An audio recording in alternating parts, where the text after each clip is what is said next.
Mystics. I hope everyone's having a great day today. I'm going to share with y'all my cemetery visit today. I really wanted to record this in the actual cemetery on my phone and then upload it later. But I really need to practice more with my phone because, yeah, it didn't work very well. I was not aiming correctly. Like, mostly you wind up looking at my shoulder instead of my face. It was a mess. So instead, I'm going to share pictures with y'all. So sorry. Maybe next time I go, I'm going to try to visit the cemetery more than once this year, or this month. So it being the month of Samhain and all that. So anyway, the next time I go, I will try to do that a little bit better because I didn't take near enough pictures. So I went to the Champanel Cemetery that was established in 1882. You can see that there on the archway. Whenever I go to visit a cemetery, if it has a gate like this, which I'm really lucky, the cemetery is really close to where I live. It is a public cemetery, but very few people go there. There's really not a lot of people buried there. The groundskeeper doesn't live that close by, so you're pretty undisturbed, which I like. It's very handy as a witch because the main reason I was there was to collect graveyard dirt, and people kind of frown upon that, you know, in the more guarded, active cemeteries where there's a groundskeeper that is like there, you know, continuously. So it makes it really easy to do any kind of cemetery work or graveyard work that you want to do whenever you have a place like this. And it's beautiful. It's a beautiful, peaceful, amazing cemetery. It has kind of a wild feel to it because it is located so far out from everyone. Granted, not that far from me, but you know, I live out in the sticks, so there's not any houses that close to this cemetery. So it's a really nice, interesting vibed place to go. Like I said, it has a very kind of wild feel to it. And before I go in, as you can see, the gates are closed. They're not locked at all, ever, that I'm aware of.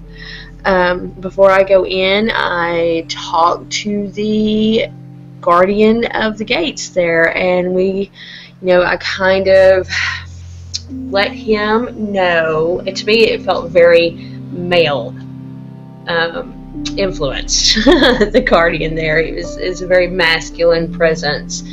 So I just let him know what I was doing, that it was out of the utmost respect. And I left an offering, and it depends. You know, you can leave change, you can leave flowers, you can leave any kind of shiny objects, really. You can leave apples, you know, things like that. I chose to leave pennies, 3 pennies actually, as an offering, and he was happy with that. So he doesn't get a lot of offerings, so he was really pleased with that. I like to change it up every once in a while, but usually it's 3 pennies. So especially here, each cemetery is different, but especially here. So that's what I did. I left 3 pennies before I opened the gates to go in after I had spoken with him. And there's me. And this photo, you can see the only reason why I took my picture there was because I wanted to show you what I was wearing on my head and the fact that I was wearing a cap. And yeah, it was hot today, about 85 degrees. So I was pretty warm by the time I left. But the reason why I always wear something to cover my head. I wish I had just worn a bandana at this, really, because that would have worked as well, as long as it covered my head, or a scarf. But it protects your crown chakra, keeps anything from like draining you or attaching itself to you when you are in a cemetery, especially cemeteries like that one where there's not a lot of people that visit, and they only visit during like specific times of the year, usually on the anniversary of their loved one's death and Memorial Day, you know, holidays, things like that. So when people don't visit very regularly, the spirits, and I'm not necessarily talking about human spirits, but the spirits that like to hang around in cemeteries can get kind of hungry. So I always put something like that over my head, and whenever I get home, I like to get a little Florida water and rinse off the bottom of my shoes to make sure I'm not tracking anything in. So that is why I'm showing you that picture. There is a lot of beautiful tombstones in this cemetery. Now, we do have a few that are kind of like the ones in New Orleans where they have the slab over the grave, because we are in a floodplain, but we don't have that many. I guess for the most part, it's more they worry about them sinking lower. You would see a lot of graves that had dirt replaced. Even though they were older graves, you would have a lot of graves where the dirt was replaced, where it's sunk, you know, kind of low. So this one is really beautiful, and it's so hard to get the whole thing in a frame, but it is it's in the shape, the main part is in the shape of a tree log, and it is the Woodman the World Memorial Tombstone. There were several, they're all different. There were several of these in this particular cemetery though, and just beautiful.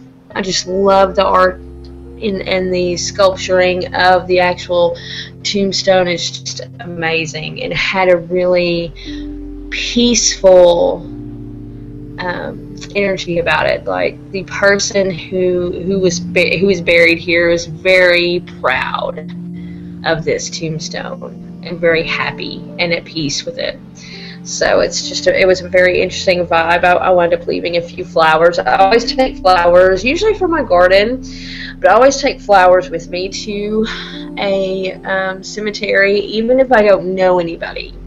And I usually have a pocket full of pennies, because I will leave some pennies on headstones and things that just sort of call out to me. Usually ones I think that honestly are mostly neglected, as far as like no one comes to see them. I mean, the cemetery's taken, you know, whoever takes care of the cemetery takes very good care of it. But you can, I don't know, it's just a vibe you can feel. So I thought this was beautiful, and there's a couple of these that I wanted to show you that had the sweetly sleeping motif. These people were not related. It must have been, they died around the same year, in like 1920s.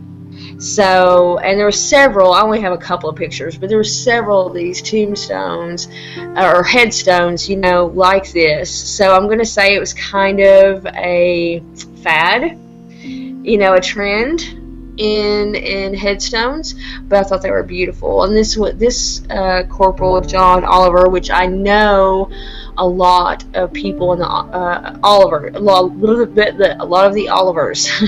So it's a family that still lives here, and of course you can see that he was a Mason, the Mason sign there in the middle right there. So I thought those tombstones were very pretty. Here's the other one, and you see this is Hattie Ward, and the Wards still live here as well. And you see she died in 24, I think that, yeah, 24. So yeah, I'm going to say it was just a really popular headstone to get at that time period, because there, like I said, there's 4 or 5 of them there. And I just thought they were really pretty. But the main reason, guys, I was there is because in this particular cemetery, They pile all of the dirt that is left over from digging the graves and placing the coffin in. You know, I don't, you know, traditionally it's 6 feet, but a coffin is about 2 feet in depth, or 1.5 feet in depth. So you have dirt left over, you know, that won't fit in the hole any longer once that coffin is placed there. So what they do is they pile all of the dirt in a corner of the graveyard, and they use that dirt to refill what, you know, whenever things start to settle and you start getting an indention, to make sure that it's safe for people to walk and you don't fall and trip. Whenever the graves themselves settle, they'll put more on. But oh my gosh, y'all, whenever I was there, I was sharing all this with Michael and Hunter, and I was showing them this picture, and they were just like, wow, that it feels like a heartbeat. And it does. It's just like, I can't even describe it. It's like the rhythm of the graveyard. It's like the rhythm of the dead. Kind of like the life force, except in a cemetery. It's so challenging to describe without you being there, but it is powerful. So that was my main purpose of being there, and you know, that's where I like to collect my graveyard dirt, and I collected quite a bit. I use it in a variety of things. A lot of time, so you can use it in just various things, y'all. You can, like, I have family members possibly that are buried there. I haven't checked. I know that there is a family name there that I'm supposed to be related to. So I take some of this dirt and I put it on my ancestral altar. Anytime I am working, anytime, and y'all too, anytime you're working with the dead, graveyard dirt can come in handy. If you want to protect your house, especially if you're having problems with pesky fae spirits, graveyard dirt can be a solution to your problem. So anyway, I use graveyard dirt in a wide variety of workings. So cursings, malediction, obviously it can be used in that too. So, but usually for me, I use it to honor and connect to spirits of the dead. So anyway, that was my trip, guys. It was a lot of fun. I really enjoy going to places like this, meditating,